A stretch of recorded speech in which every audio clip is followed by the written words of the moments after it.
Our life there was sweet and filled with tranquility. We took long walks in the countryside, and often we crossed the river to climb the mountain. On those little trips, we had a special destination. We were going to see friends who lived in a vast orchard, Monsieur and Madame Ozias Leduc.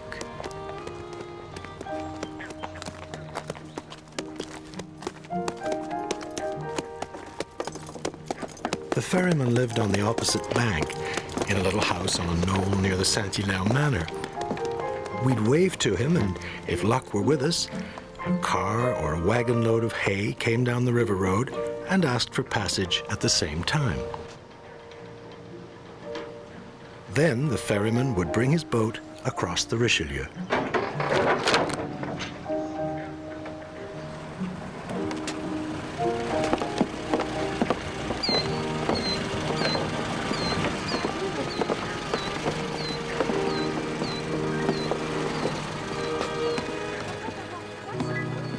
We rose early on the days we went visiting the Leducs, for the journey took at least 2 hours. Once across the river, we followed the road to the foot of the mountain, then up the hill, which was quite steep in places, until we reached the home of the painter.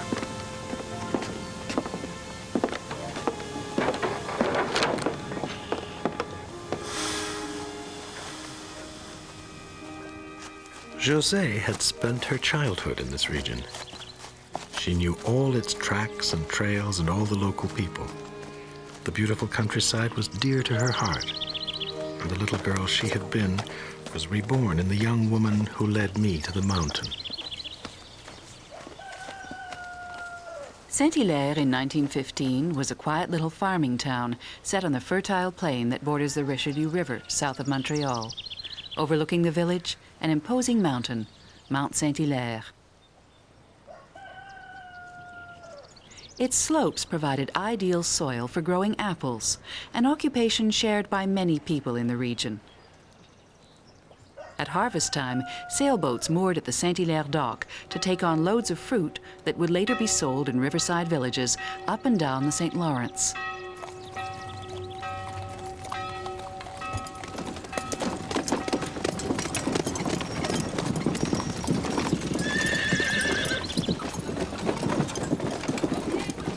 As the road climbed gently from the tiny Saint-Hilaire station to Leduc's land, we enjoyed an ever-changing landscape.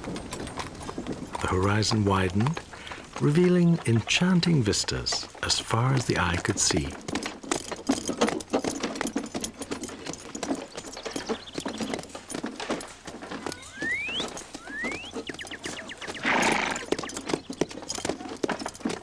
Little by little, we made our way up the mountain.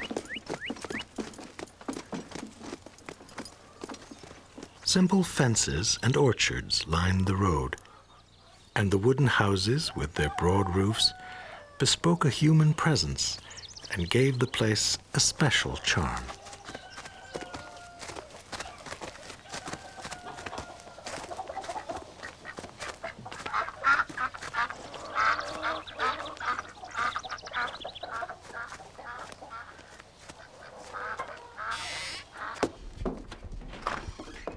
Bonjour Marie-Louise. Bonjour.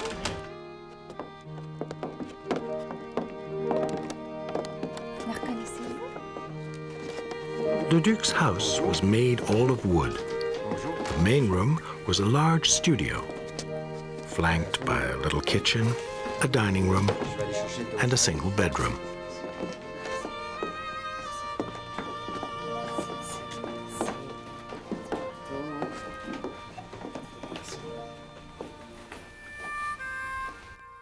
Born into a family of apple farmers, Ozias Leduc grew up as the eldest child in a modest house on the mountain. He was born during the harvest on the 8th of October, 1864. The little boy was called Ozias, but on his baptismal certificate we read Joseph, a name given to all Catholic boys at the time, followed by Azari or Azaria, after the ruler of the ancient kingdom of Judah. His father, Antoine Leduc, worked as a carpenter when he was not tending his orchards. It was from him that young Ozias learned the love of wood and of work well done. His mother, Émilie, gave birth to 10 children. 4 would die in infancy.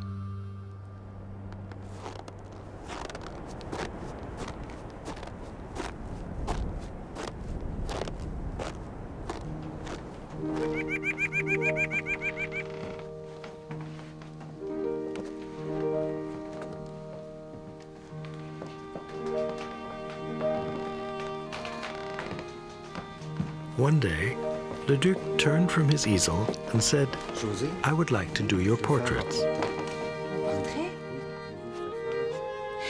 And with that, he began to draw, glancing from time to time at my wife.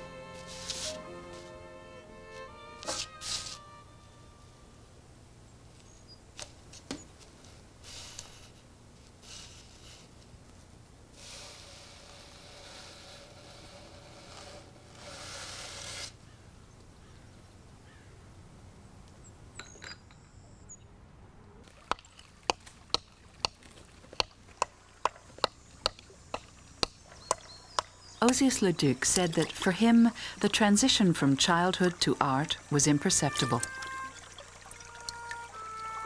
At the age when I was becoming aware of my own personality, it seemed that I was drawn to rare and beautiful things. That was surely a sign that this inclination would later compel me toward art and its influence.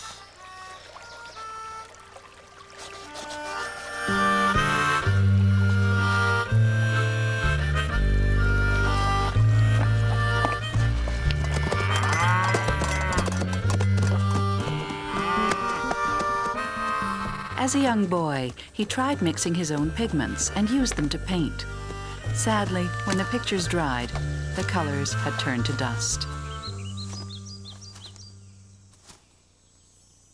One of his earliest works was a landscape of Saint-Hilaire, done when he was 15.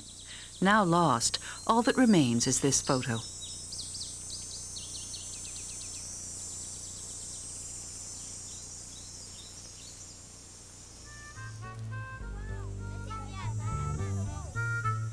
At the age of 16, Leduc left his rural schoolhouse to study in Saint-Hilaire.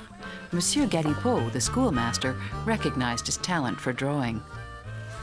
The teacher was so impressed that he allowed the young artist to draw during class and even provided him with his first box of colored pencils and illustrations to copy.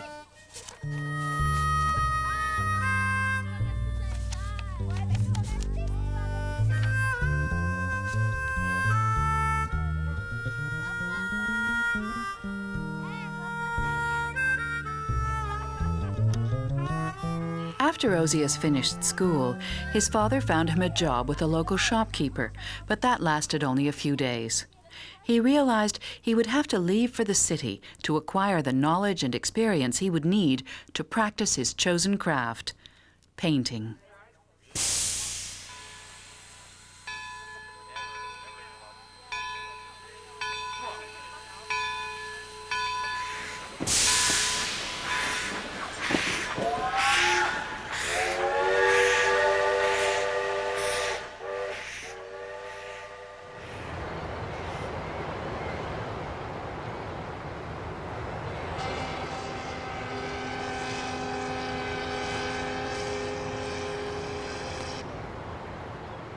Just an hour or so from his quiet French-speaking village, the young Leduc found himself in the midst of a bustling city that looked and sounded very British. In 1885, Montreal was a hub of wealth and power. Business was flourishing, industry was expanding, and the city was home to the country's financial establishment. As lucrative new markets opened in the Canadian West, Montreal prospered.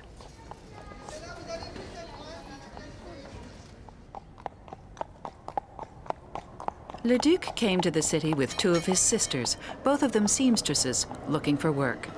They settled in with their cousin, Marie-Louise, who ran a boarding house on St. Martin Street, near the Lachine Canal.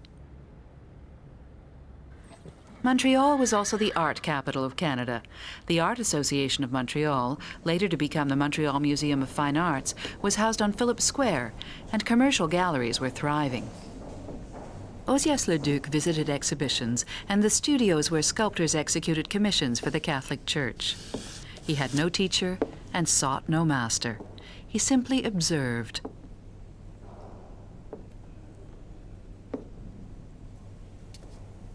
He painted familiar sights and objects, things that were close to him. So close, in fact, that the subjects of his early paintings may be the first words he learned as a child. Apples, brother, father, mother.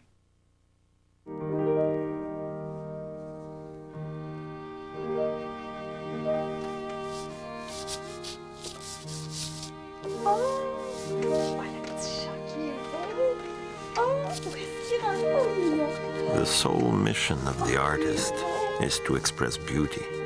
Beauty without servitude. Beauty as unconstrained as space and time.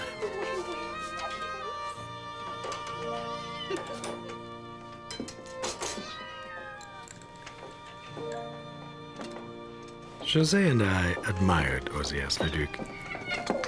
He was a man of great charm. Rustic, but refined. A true artist. Of average height, with a handsome, thoughtful face, he had an unhurried manner and a deep, pleasant voice. There was something noble about him, that innate distinction one finds in certain peasant stock in France and in French Canada. Leduc's cousin, Marie-Louise, was married to an Italian painter, and before long, the aspiring artist was apprenticed to Luigi Giovanni Vitale Cappello. Born in Turin, Luigi Cappello studied art in Italy and in France. He was an academic painter, specialized in church decoration. In his studio on Place d'Armes, he gave lessons in tapestry painting. Leduc's Italian master was much in demand, for the Quebec clergy, who had long favored sculpted adornment, had discovered the grandeur of religious murals. Cappello introduced his student to the Renaissance art of decorative painting.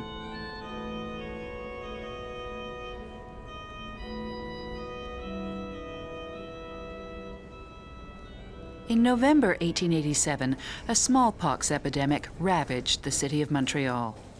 The 5-year-old twin daughters of Marie-Louise and Luigi Cappello were among the victims. Shortly thereafter, Luigi Cappello left to work first in the United States, then in Europe, where he spent the rest of his life. Abandoned by her husband and bereft of her children, Marie-Louise faced painful times. Leduc stayed by her side. Alfred Laliberté was not only an acclaimed sculptor, he was a keen observer of his contemporaries in the art world. He suggested that Leduc and Marie-Louise were involved even before Cappello's departure. If this is true, it was a love story both passionate and poignant, kept secret for almost 2 decades.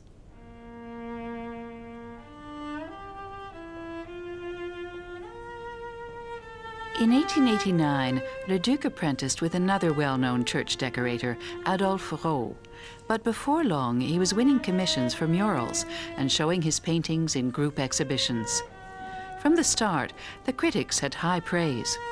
The reviewer from the Monde Illustré wrote, "Let us pause now before 2 charming little paintings, which, for reasons that escape us, are half hidden in a corner. These 2 canvases reveal Monsieur Leduc's exceptional talent, and we predict that this artist will become a great painter." I did not think for a moment that my paintings would attract the least attention. for I do not presume to believe they are of value. I put them on exhibit less as evidence of my limited abilities than as a token of the love I profess for art. The young artist soon stood out among his contemporaries and became a regular participant in exhibitions at the Royal Canadian Arts Academy, the Ontario Society of Artists, and the renowned Art Association of Montreal. The balanced compositions, the sure lines, and the rich textures of his still lifes marked him as a master. In 1892, he was awarded the Art Association's $100 prize for the best painting by a non-association member under the age of 30.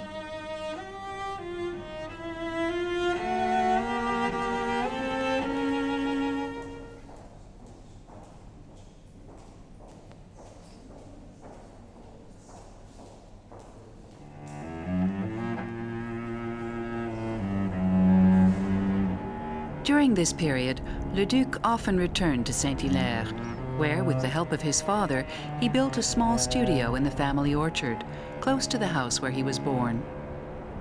He named it Corelieu, home of the heart. There, he painted modest interiors and workaday objects. His subjects were commonplace, but he had a special way with light, using it to render shadows and reflections, subtle shadings on faces, and the magic of candlelight.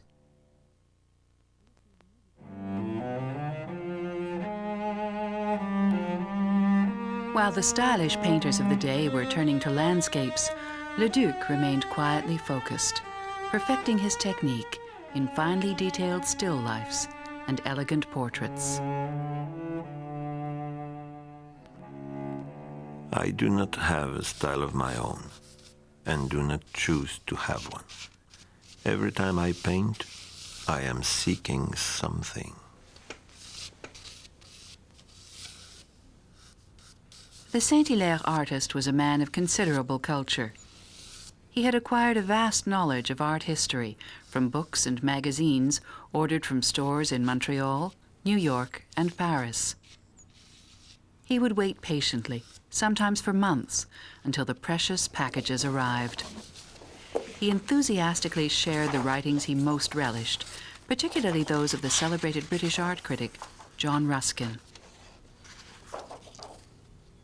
Every light is a shade compared to higher lights, till you come to the sun.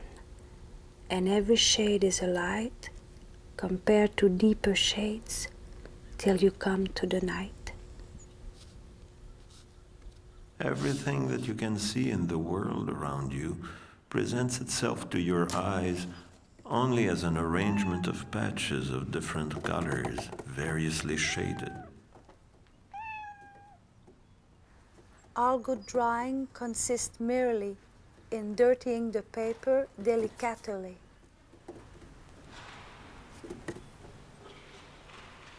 Ozias Leduc was 32 years old when he was commissioned to decorate the village church in Saint-Hilaire. This was the first time he would be the sole master of a project, from the overall design scheme to the execution. As building contractor, he was responsible for the budget, for purchasing materials, and for hiring, training, and supervising the necessary craftsmen. He commanded a crew of 10 men who worked full-time, except in the summer when they were busy in the fields and the orchards. The church became an elaborate building site. The first task was to wash the walls, repair cracks in the plaster, and apply an undercoat of paint. Leduc worked methodically. Both the design and the execution of his decorations were based on extensive reading, biblical and iconographic research, sketches, drawings, and even studies done in oil. Overall, the mural adornment comprised 15 large oil paintings, including the 7 sacraments, and 14 others representing the Stations of the Cross. In addition, there were medallions and other decorative elements, such as friezes and ornamental borders, applied with stencils.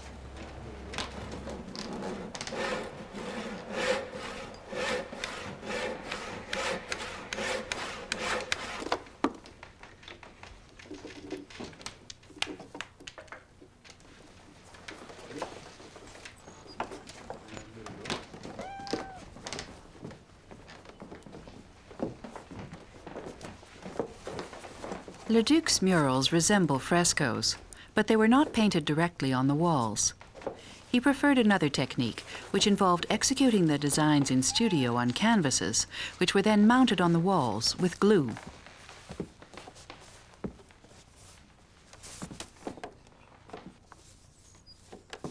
This technique was widely used in Europe, but Leduc developed his own recipe for cementing the paintings. Stir together 1 pot of thick glue made of flour, 1/4 pound of strong glue, and a half pint of molasses. Apply 1 coat to the canvas and 1 coat to the wall.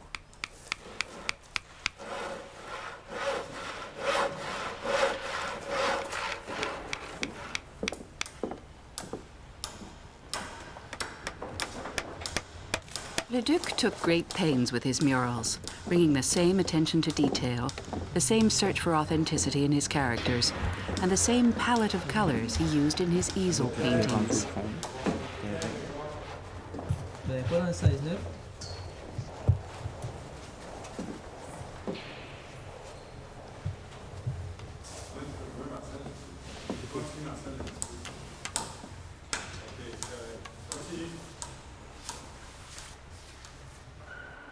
Prior to completing the project, he traveled to Europe to do further research for the murals. With the blessing and the financial assistance of Father Magloire Laflamme, the village priest, he set sail in May 1897.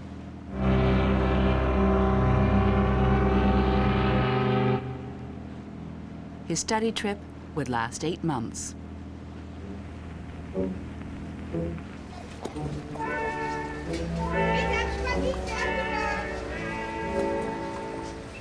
As the 19th century drew to a close, Paris was pulsating with progress. Steam power and combustion engines were everywhere. The City of Light was modern, a center of science and technology. Leduc stayed first at a hotel near the Odeon Theatre.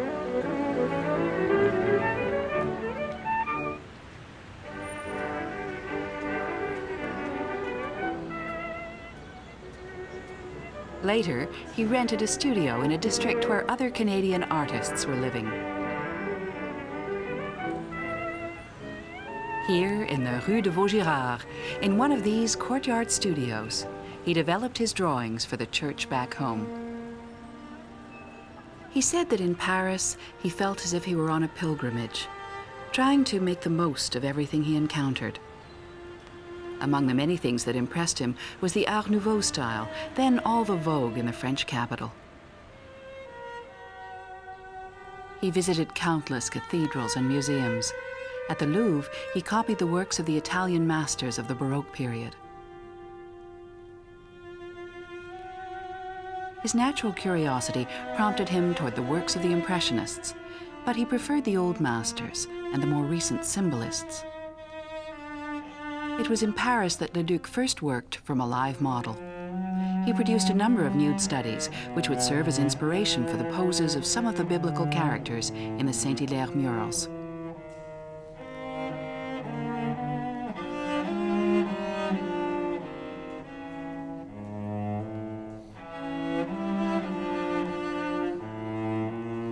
When he returned to Canada, his sketchbooks were full.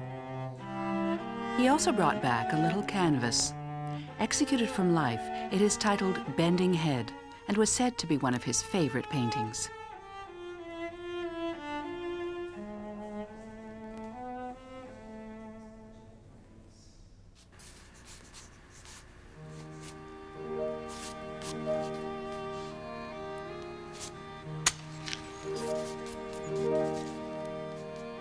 When the artist took up his brush after an interval of several days or weeks, he would find himself confronted with a problem that often besets painters.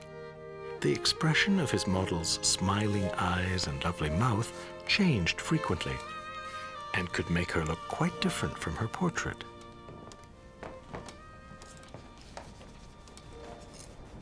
On his return from Europe, Leduc settled at Corelieu, gradually enlarging the little studio to fit his needs. He chose to live far from the bustle of the city. At age 34, he was entering a new phase of his life, one that would be long and intimately linked to nature and the Saint-Hilaire countryside. Mount Saint-Hilaire, a geological curiosity, a source of legend. For Ozias Leduc, it had been a childhood playground, the pathways of his adolescent dreams. Now it was his refuge.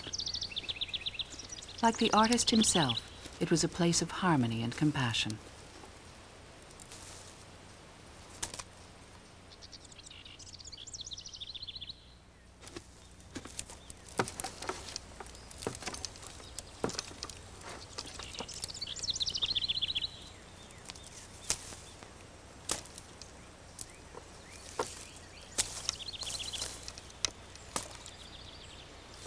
Leduc loved the country, every bit, every speck of nature, as he said.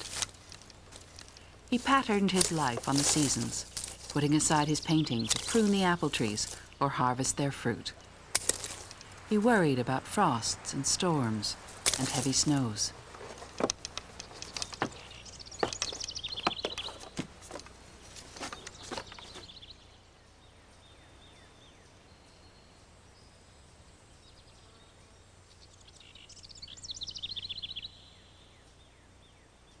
His studio was also a place for receiving friends, for writing poems and his inner thoughts. Corelieu. It's an old-fashioned word, not much used anymore. One that designates a place filled with heart, a place for friends and their friends who come to visit the artist who lives there.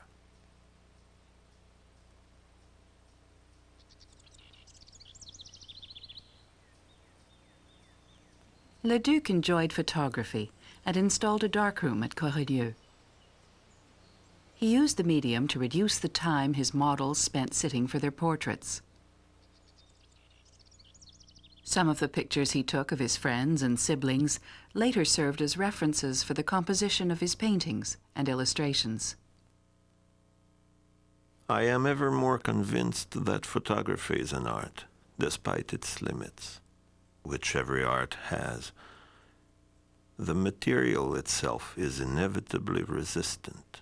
Only with great force of mind can you bend it to your will and make of it your own art. From difficult matter comes subtle art.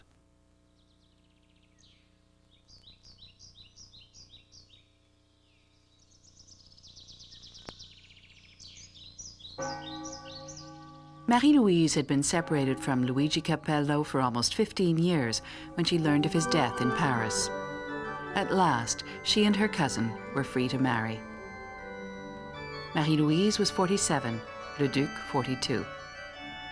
The ceremony took place on August 31st, 1906, at the church of Sainte-Cunégonde in Montreal.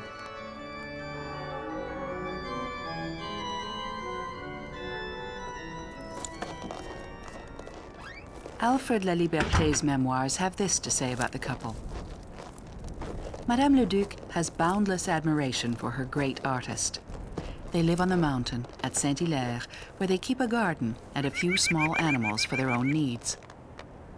But Madame Leduc would never allow her great artist to feed the animals. That would be beneath him.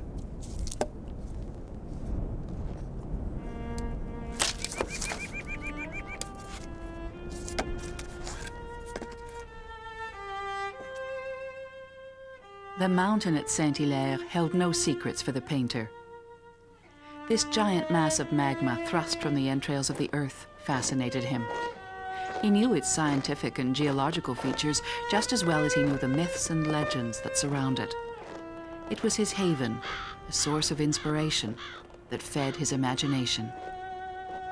He knew every trail, every cranny of the forest, and each had a name: the iron doors, the cliffs of Dieppe, the Cedar Grove stream, the fairy grotto. This grotto is indeed the home of the fairies, the castle in which they live, filled with their presence. One day we climbed the rock face to the summit where the grotto is located. After we had visited the interior, It was no longer as secret or mysterious, but the fairies were still very much alive. The view over the Richelieu Valley was so lovely, so compelling on that evening, that we were forever enchanted, captivated by dreams.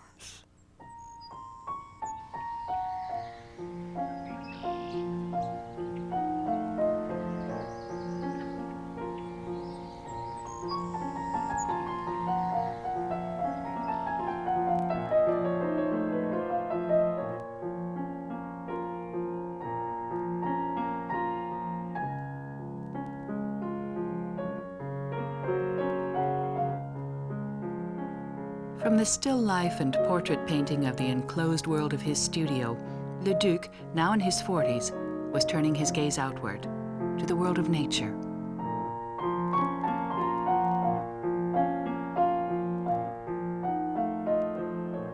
On frequent walks in the countryside, he gathered images and impressions, storing them away like dreams, to be called up at his pleasure. The artist dreams, but in his dream escapes him. I never draw from nature. Its features are recorded in my heart. The different species of trees are so familiar to me that I need only hear their name to have their likeness appear in my mind's eye. Leduc's intimate contact with nature and his deep knowledge of the region now burst forth in his work. The artist was becoming increasingly free to imagine landscapes before setting them to canvas.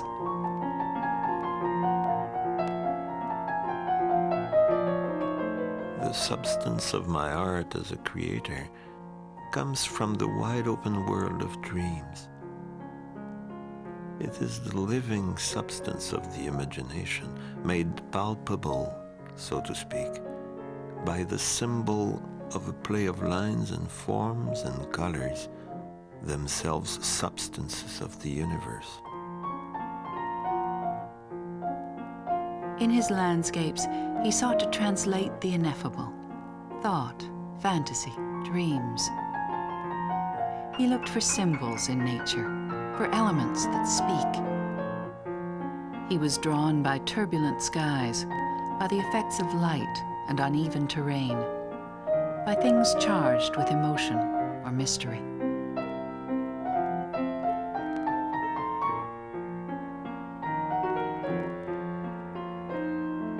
Art is the sound of a soul.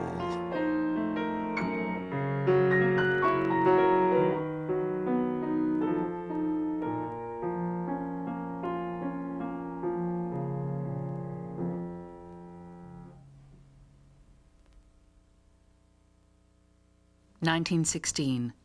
War had been raging for 2 years in Europe, fueling the North American economy. Montreal was enjoying peaceful prosperity.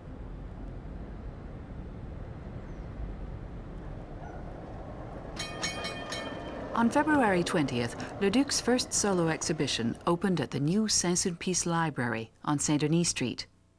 Later that year, the National Gallery of Canada acquired a second Leduc canvas, and the artist was elected to the illustrious Royal Canadian Academy of Art.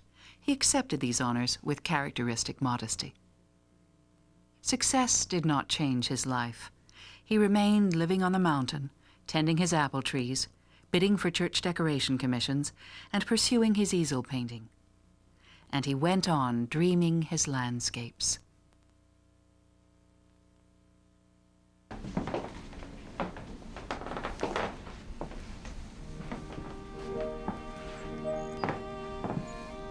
Oh, vous avez raison, oui.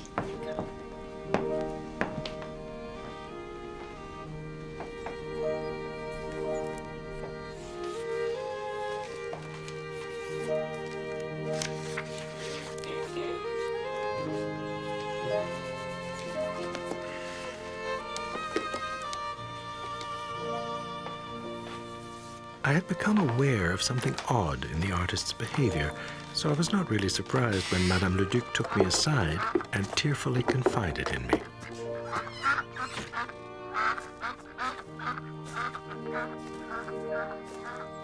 She told me that the long sittings for the portrait had had an unexpected effect on the painter. The poor man was besotted with his model. Looking at her ravishing face day after day as he copied it to paper, he had fallen in love.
Leduc presented the finished portrait to my wife, but in order that the gift not appear too important, he gave us a basket of apples at the same time.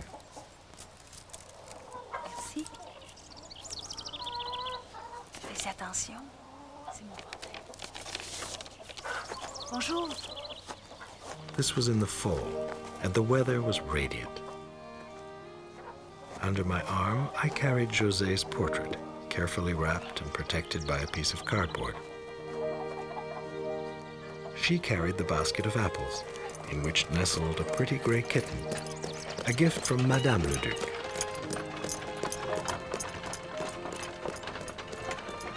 As we made our way down the hill from the painter's house, I told José of my conversation with Madame Leduc. She stopped in the middle of the road and looked at me in shock. Never, she said, had she done anything to put the poor man into such a state. After that, José said not another word. She was truly vexed. Her silence lasted all the way to the ferryman's house. He and his ferry were on the opposite side, at Belleuil.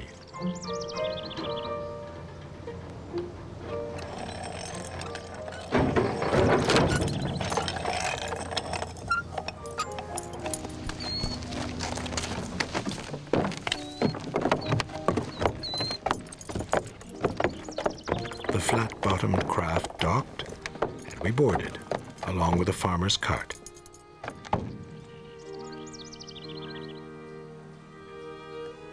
José leaned on the rail and watched the water disappearing under the prow.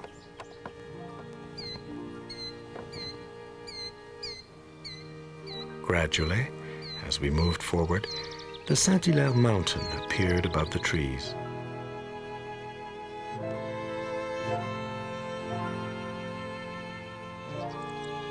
My wife raised her head, and for a moment she contemplated the landscape formed by the river, the banks, and the hills she so loved. Then she murmured, C'est quand même embêtant, les hommes.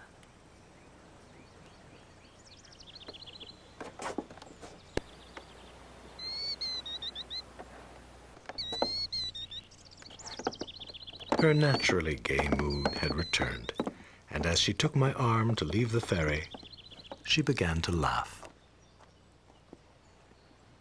The following winter, José and I went to live in France. I was sorry to leave Canada, for it brought to an end a chapter of my life, a very happy one.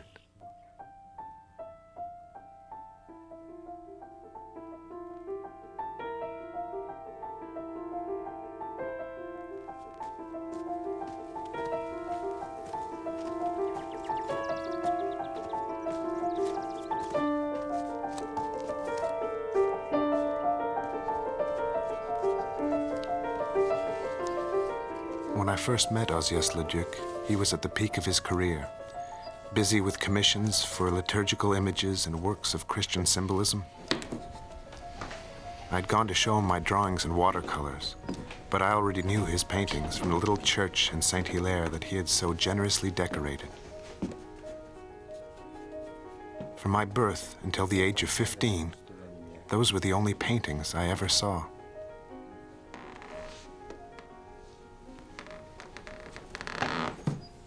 Leduc guided his student along the paths he knew best, to the art of drawing, a knowledge of art history, and study trips in Europe. But above all, it was in taking him on as an apprentice that he most influenced his pupil. For 10 years, they worked together on the same scaffolding. I owe him a great deal. The thirst for work well done is something you can never quench. Imagine being 25 feet off the ground, in a chapel vault, using a pencil point to darken the tiny holes left in the plaster by the needles that held the stencils in position.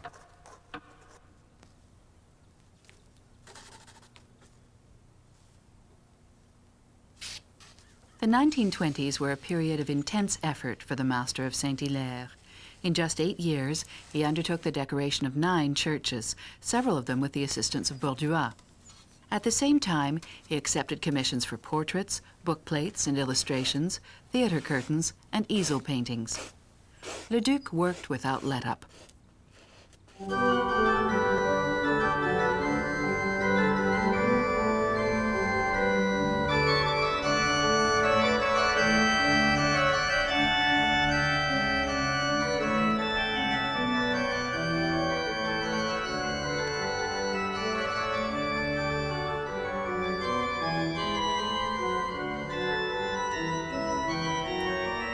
He also worked very slowly.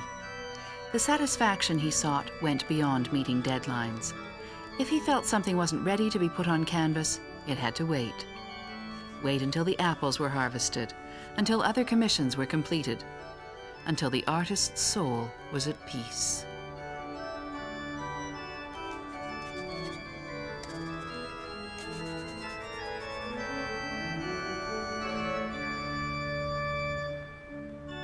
When the bishop of the neighboring city of Sherbrooke commissioned Leduc to decorate his little private chapel, he couldn't have known he would wait 11 years to see it finished. His patience, like that of many other clients, was sorely tried. Monsieur Leduc, wrote the bishop's architect, I see from the end of your letter that much water may flow under the bridges of the Richelieu before your decoration is completed. This is most unfortunate, and I would truly like to see this little chapel finished. The parish priest of another town was equally distressed. Dear Monsieur Leduc, the clock keeps ticking. You are surely ready now to set a date for the installation of your mural, and I trust that it will be soon.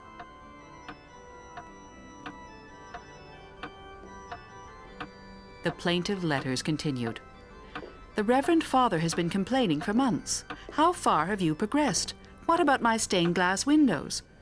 The bishop is also complaining. If you can keep your head amidst this litany of complaints, it must be firmly attached. Monsieur le Duc, things must move forward, not at the speed of a steam engine, but as fast as electricity. An idealist is a free man. He sees nature as it really is. It is his glory, his duty to exalt nature to a higher plane, to extract its beauty from the mire where it has gone aground. Life is my sole adventure. To live is to choose, to understand, to love. The fullness of life.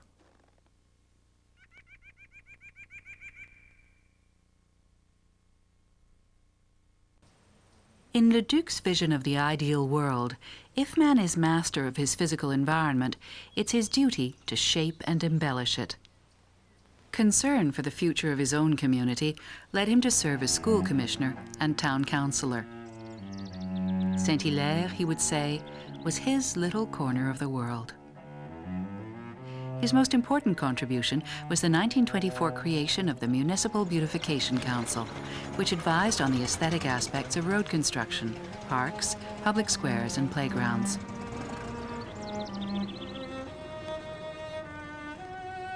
For inspiration, he turned again to John Ruskin, who wrote, "A nation is worthy of the land and the landscape it has inherited only when all of its acts and its art serve to make these things still more beautiful for its children."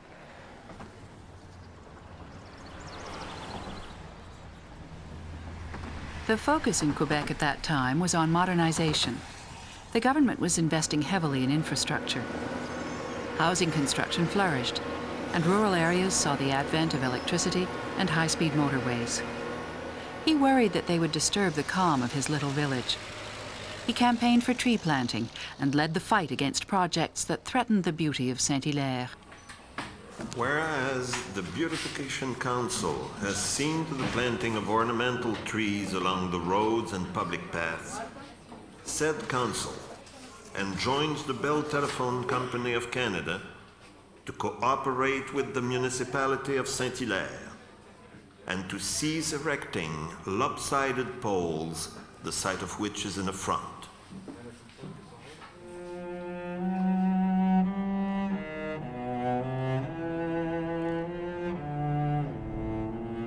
If the earth were strictly utilitarian, it would not be so dear to us.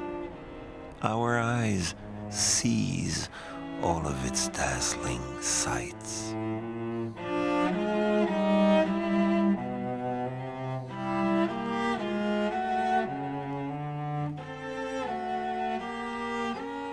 For Leduc, as for so many people, the rich and fruitful era of the 1920s ended abruptly with the onset of the Depression. Throughout the 1930s, times were hard. Commissions were scarce. There were family problems, and his wife was in ill health. He devoted these years to contemplation, writing, and photography.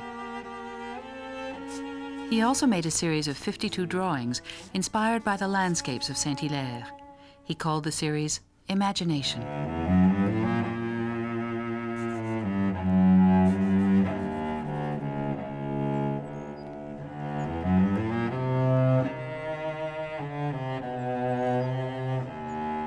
The decade ended in tragedy.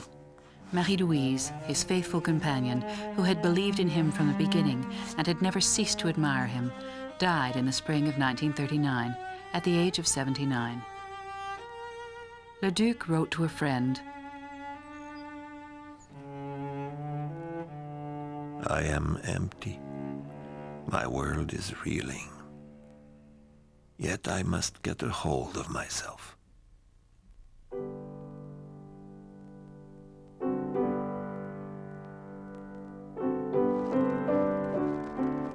Paul-Émile Borduas was now teaching in Montreal, but the former apprentice remained devoted to the master.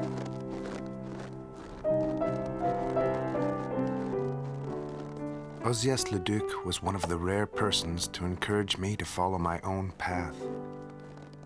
When it became clear that my aspirations ran counter to his hopes, there was no argument, no resistance.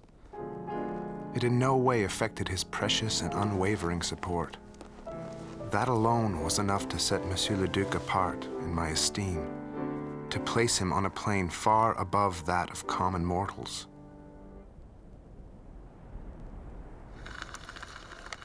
During the 1940s, Saint-Hilaire was a gathering place for a group of Montreal intellectuals and artists who visited Leduc's studio, sometimes to seek advice, but mostly just to enjoy his company. Et puis, Ozias Leduc vivait à Saint-Hilaire. Avec Borduas, on allait le voir tous les soirs. Ozias Leduc, comme il était un type d'humour extraordinaire, il sort une grande feuille de papier blanc, lequel il y a un trait de fusain, un seul. Puis il nous regarde et dit, dites donc, vous qui connaissez ça, là, est-ce que c'est vraiment de l'art abstrait? C'est le plus beau trait que j'ai jamais vu.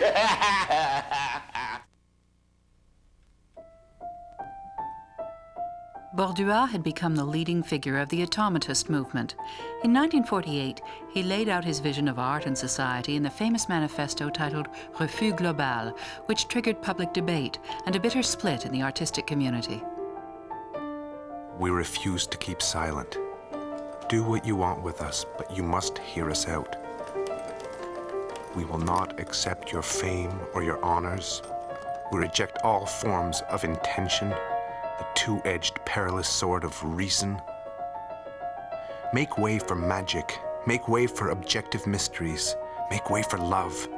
Make way for the essential.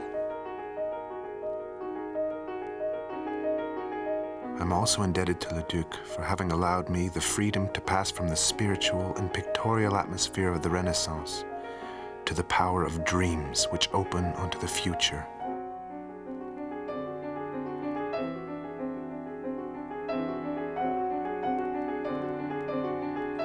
Once you were in Leduc's house, it was normal to lose all notion of time. You might just as well have been in the 16th century as in the 20th. You would drop in for a quarter of an hour only to discover, as you were leaving, that 2 hours had flown by.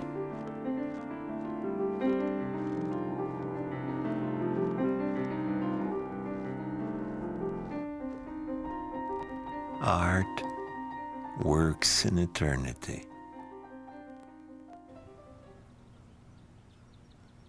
Leduc appeared to live as though he knew there would always be time.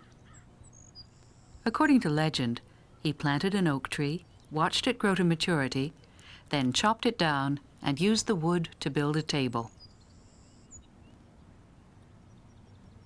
One day in the summer of 1941, a priest came to Leduc's door and asked him to undertake the decoration of an entire church. The artist was 76 years old. He had led a full life, with close to 100 easel paintings, some 50 exhibitions, and 25 commissions for religious decoration. He could have remained in his peaceful orchards, but instead he accepted the commission and left for South Shawinigan, some 200 kilometers away.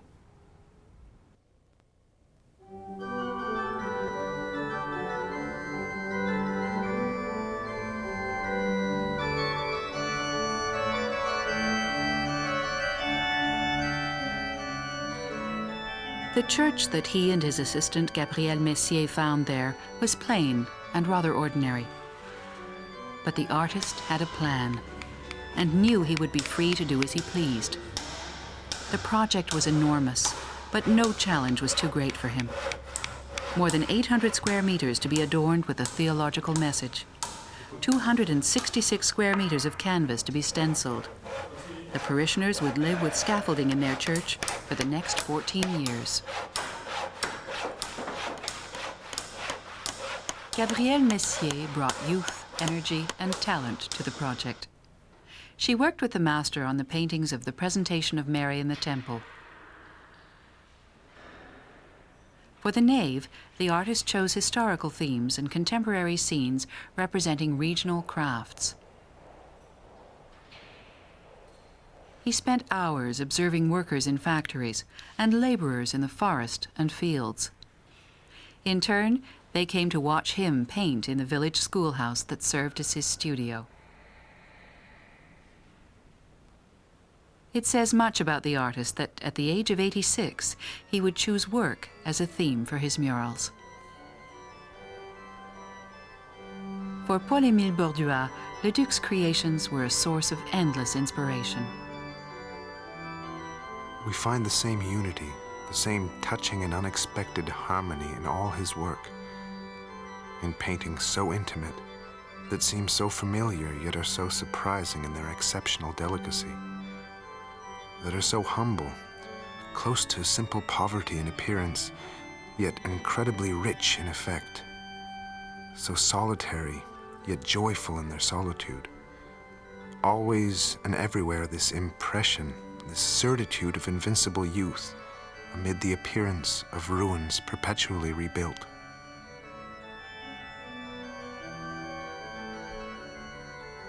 His paintings, like the master, are images of peace made of the rich, light matter of joyful, Venetian abundance.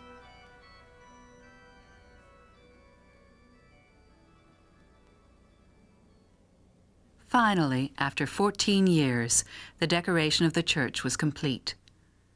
Gabriel Messier added the finishing touches after the death of Ozias Leduc, who passed away on June 16, 1955, at the age of 90.